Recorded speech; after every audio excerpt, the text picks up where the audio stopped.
அரசுகிட்ட எந்த பிரச்சனையும் இல்ல, கர்நாடக அரசுகிட்ட தான் பிரச்சனை. கர்நாடக பொதுவா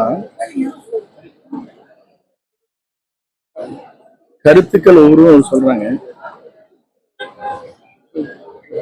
பாரதிய ஜனதா கட்சியே மத்தியிலும் மாநிலத்திலும் இருக்கிற போது கர்நாடகத்தில் அப்போது பேசி தீர்த்திருக்க வேண்டும்.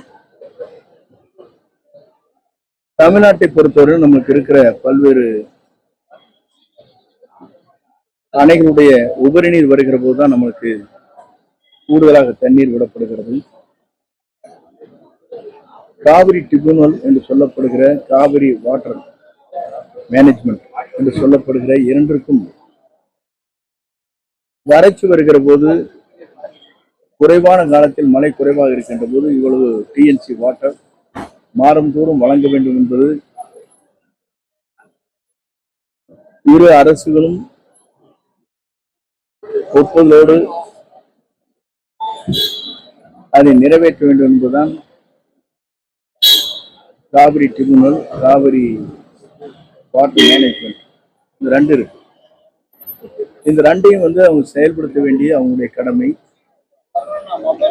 ஆகவே எல்லோரும் சொல்வது நேரடியாக பேச வேண்டும் என்பது ஒன்று, சட்ட ரீதியாக பேச வேண்டும் என்பது இரண்டு. எது சரியாக இருக்கும் என்பதை நம்முடைய முதலமைச்சர் யோசித்து அந்த பணிகளை ஆற்றுவார். டெல்லிக்கான சிறப்பு பிரதிநிதியா கர்நாடக மாநிலத்தைச் சேர்ந்தவர் திரைப்பட தயாரிப்பாளர் நியமிக்கப்பட்டது மிகப்பெரிய ஒரு சர்ச்சையை ஏற்படுத்தி பொதுவா தமிழ்நாட்டில் இருக்கிற நம்முடைய திருநாவுக்கரசு அவர்கள் மத்திய பிரதேசத்திலே ராஜ்யசபா உறுப்பினராக அப்ப யாரும் சொல்ல, மத்திய பிரதேசத்தில் நம்முடைய தமிழ்நாட்டை சார்ந்தவர் ஒரு பிரதிநிதியாக போட்டிருக்கிறார். மத்திய பிரதேசத்தில் யாரும் கேட்கல, கேட்டாங்களா? இங்கதான் இந்த கேள்விகள் வருகிறது. இந்தியாவுக்குள் எங்கு வேண்டுமானாலும் நாம் மதம், மொழி, ஜாதிகளுக்கு அப்பாற்பட்டு ஃபுல் மூன் சேல் காலை 9 மணியிலிருந்து இரவு 12 மணி வரை ஜூன் 29 ஒரு நாள் மட்டும். மாநிலத்துக்கு மாநில ஒற்றுமையாக இருக்க வேண்டும் என்பதுதான் நம்முடைய நோக்கம். ஆகவே இதிலே கருத்துக்கள் சொல்வது அவருடைய சூழ்நிலைக்கு ஏற்ப கருத்துக்கள் சொல்லப்பட்டு வருகிறது. இதைத்தான் நான் வலியுறுத்த விரும்புகிறேன்.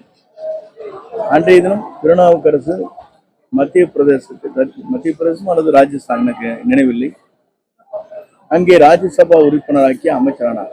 அப்ப அந்த மாநிலத்துக்கு ஒன்று சொல்ல, இந்தியாவுக்கு கொடுக்கிற ஒரு மாநிலம் என்று ஏற்றுக்கொண்டார். ஆகவே ஒவ்வொரு முறையிலும் நாம் எடுத்துக்கொள்கிற நிலையை பொறுத்தான், மனநிலையை பொறுத்தான் இருக்கிறது. தயாரிப்பாளர் இல்லை, அவரும் இந்த நாட்டினுடைய குடிமகன் தானே. தமிழ்நாட்டு பிரச்சனைகளை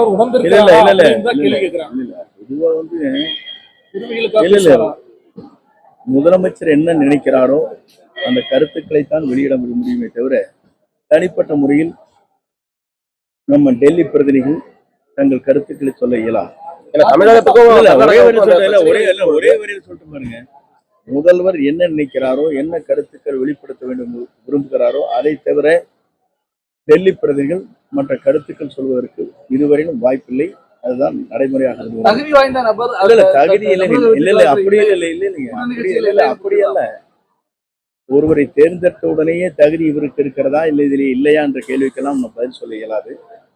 தகுதி வாய்ந்தவர் எல்லா இடத்திலும் இருப்பார். அரசியல் இருக்கிறதுக்கு மட்டும்தான் தகுதியும் கிடையாது. இதை விட ஆற்றல் மிக்கவர்கள் நல்லா சோசியல் சர்வீஸ் பண்ற எத்தனை பேர் இருக்காங்க. அவங்க முன் வரதில்லை, அவ்வளவுதான். வேற யாரும் முன் வராதனாலதான் இவரை நியமிச்சாங்க. அப்படி இந்த கேள்வி சொன்னா இந்த கேள்விக்கு சிக்கல் பண்ணக்கூடாது. சிக்கல் இல்லை, நீ கேள்வி சிக்கலா இல்ல. எத்தனையோ பேர் நம்ம நீங்க சொன்னீங்களே தகுதி உள்ளவர் தான் இருக்கணும்னு கேட்டீங்களா, அந்தக்காக பதில் சொல்றதோட அதுக்கு எதுக்கு ஒப்பிடக்கூடாது. நான் என்ன ஒரு கருத்து சொன்ன, இந்த கருத்துல இருந்து அவனை பிடிச்சி இப்படி ஜப்பாட்டு இழுக்கக்கூடாது. எப்படின்னா நீங்க எப்படின்னா நான் புலி தலை போடுறான்னா நீங்க வாழை பிடிங்கிறீங்க, அந்த மாதிரி வேண்டியதில்லை.